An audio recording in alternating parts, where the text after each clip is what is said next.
नमस्कार, Navbharat times live के लिए मैं शहडोल से रविंदर गिल। मैं इस समय शहडोल के राजीव गांधी बस अड्डे पे खड़ा हुआ हूं और आज हम यहां पर लोगों से चर्चा करेंगे, खासकर बस मालिकों से और बस के कंडक्टरों से, कि डीजल के जो दामों में वृद्धि हुई है उससे उनके व्यवसाय पर क्या असर पड़ा है। मेरे साथ यहाँ पर एक बस के मालिक है, आइए इनसे चर्चा करते हैं कि जो डीजल के दाम बढ़े हैं इससे इनके व्यवसाय पर क्या असर पड़ा है। तो शर्मा जी, जिस प्रकार की डीजल के दामों में काफ़ी वृद्धि हुई है, इससे अब जो बस का व्यवसाय उस पर क्या असर पड़ा है? डीजल के दामों में जो वृद्धि हुई उससे बीच में हम लोगों ने आंदोलन की वो किया था सरकार से, तो उन्होंने किराए में वृद्धि की।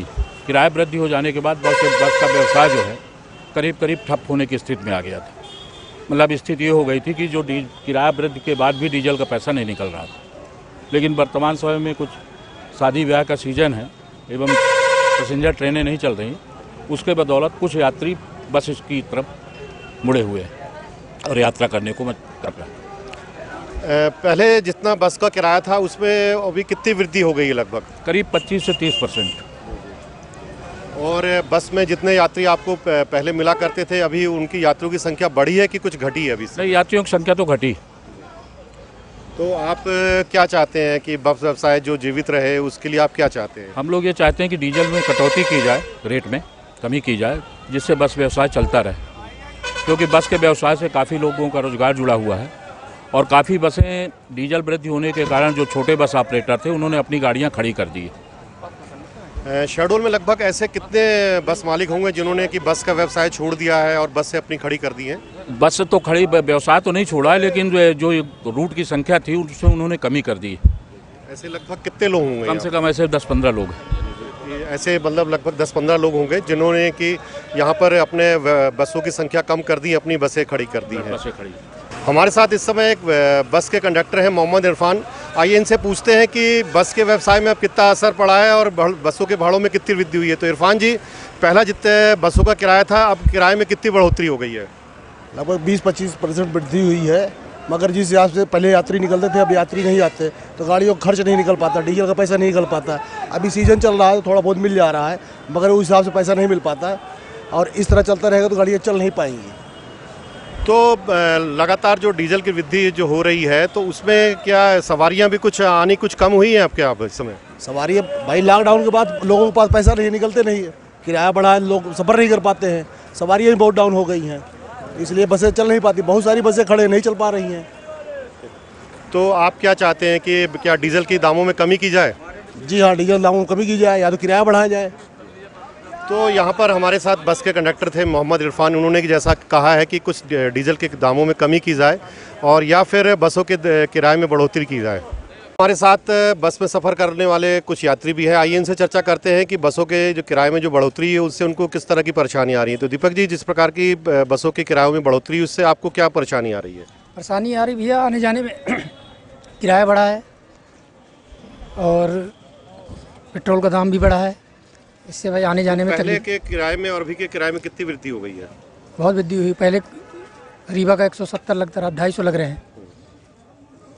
इसी प्रकार हमारे साथ इस समय बस मालिक एसोसिएशन के कोषाध्यक्ष रूपा चंद मंगलानी जी हैं। आइए उनसे जानते हैं कि डीजल के दामों में जो बढ़ोतरी हुई है उससे बसों के व्यवसाय पर कितना असर पड़ा है और क्या वो व्यवसाय लाभप्रद है कि अब कि वो नुकसान में चल रहा है।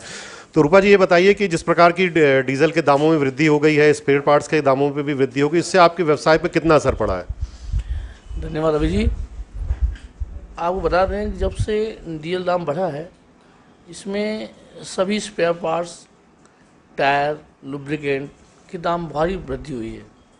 क्योंकि अभी शादी ब्याह का टाइम चल रहा है और ट्रेनें कुछ बंद हैं, तो इस वजह से बसों में ट्रैफिक है। अगर यही ट्रेन चालू हो जाती हैं और शादी ब्याह नहीं होगा तो बसों में लोग यात्री ही नहीं मिलेंगे आपको। अभी कोरोना काल में से 3 साल बाद जो है काम कुछ स्टार्ट हुआ है। अभी आप देखेंगे जून के बाद फिर वही स्थिति हो जाएगी, गाड़ी आधी खड़ी हो जाएंगी। महंगाई इतनी ज़्यादा है और लुब्रिकेंट कोई कम होना नहीं है, इससे असर उसका जो है टायरों पर पड़ता है लुब्रिकेंट का सीधे, और स्पेयर पार्ट तो है ही है। जो इस प्रकार से कि आपने बताया कि कुछ मोटर मालिकों ने गाड़ियां भी खड़ी कर दी, तो लगभग ऐसे कितनी गाड़ियां होंगी जो कि लोगों ने गाड़ियां चलाना बंद कर दी होंगी? अभी देखिए मई माह में तो कुछ गाड़ी कुछ चालू हुई हैं शादी ब्याह होने के कारण से।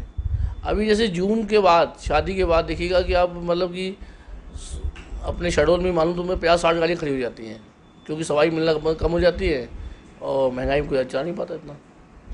तो आप क्या चाहते हैं कि जो पेट्रोल या डीजल के जो दामों पे जो बढ़ोतरी हुई है उसमें कुछ टैक्स में कमी की जाए? ज़रूर चाहेंगे कि भाई कुछ टैक्स कुछ कम हो जाए तो आम जन को भी राहत मिलेगी उससे। तो हमने यहाँ पर कई बस मालिकों से और बसों के कंडक्टरों से चर्चा की, तो लगभग सभी लोगों का ये कहना है कि कुछ ट्रेनों की आवाजाही कम होने से यहाँ पर कुछ बसों के व्यवसाय में कुछ सवारियाँ मिलने लगी हैं, लेकिन जैसे ही ये और कुछ शादी ब्याह का सीज़न है, लेकिन जैसे ही ये शादी ब्याह का सीज़न समाप्त होगा और जो ट्रेनें जो चलना शुरू हो जाएंगी तो ये जो व्यवसाय है पुनः घाटे की ओर चला जाएगा। तो इन लोगों सभी लोगों का ये कहना है कि इन पेट्रोल और डीजल के दामों में जो टैक्सों में जो बढ़ोतरी हुई है उसमें कटौती की जाए, जिससे कि उनके दाम कुछ कम हो, जिससे कि ये जो व्यवसाय जो घाटे की ओर जा रहा है उसमें कुछ फ़ायदा हो सके। नवभारत टाइम्स लाइव के लिए शहडोल से रविंदर गिल।